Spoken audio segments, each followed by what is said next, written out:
Today's gospel holds a particular challenge in our times. Many of us may hear it as a warning for those who recently passed a government spending bill that takes from the poorest and most vulnerable in order to enrich those who have much, much more than they need, and that dramatically increases funding for attempts to purge our country of those who are undocumented or even in the process of seeking citizenship. We hear vindication in Jesus' warning that the rich person who delights in the accumulation of goods will lose their life very, very soon.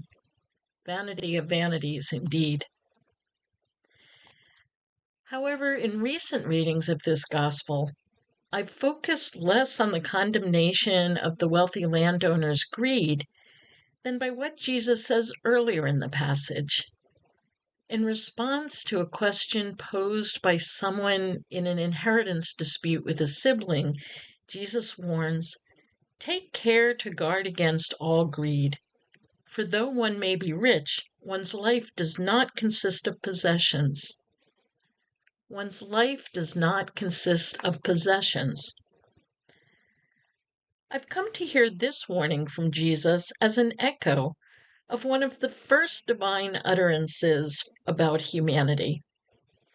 In Genesis 2, the Creator declares it is not good for the human to be alone. The goodness of the earth was not complete until humans had companionship, community.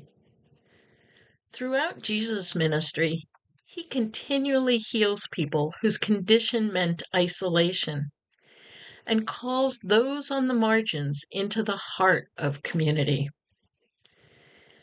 I think that the real meaning of this passage is to awaken us to the ways that our focus on ensuring that we and our families have enough causes division among the peoples of God, all the residents of the world we've been called to steward.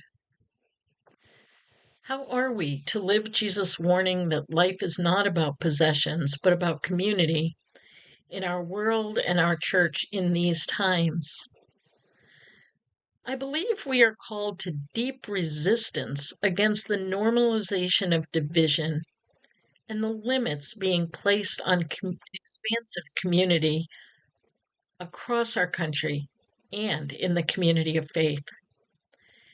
We must stand in active solidarity with migrants, people with black and brown skin, with accents and without citizenship, with those whose access to medical care, education, and employment is being threatened, with transgender, gay, and queer people, with all those whose human dignity is being denied. As followers of Christ, we're called to risk our comfort and security on behalf of any member of our community, any member of the body of Christ who is besieged by civil or religious authorities. No person is expendable. No person is illegal. No person is intrinsically evil.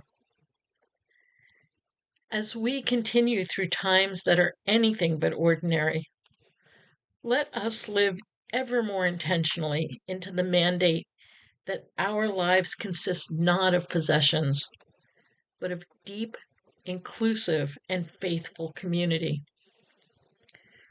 Let us realize that being followers of Christ means that we must stand against profound cultural emphasis on security and take the risks involved with prioritizing community.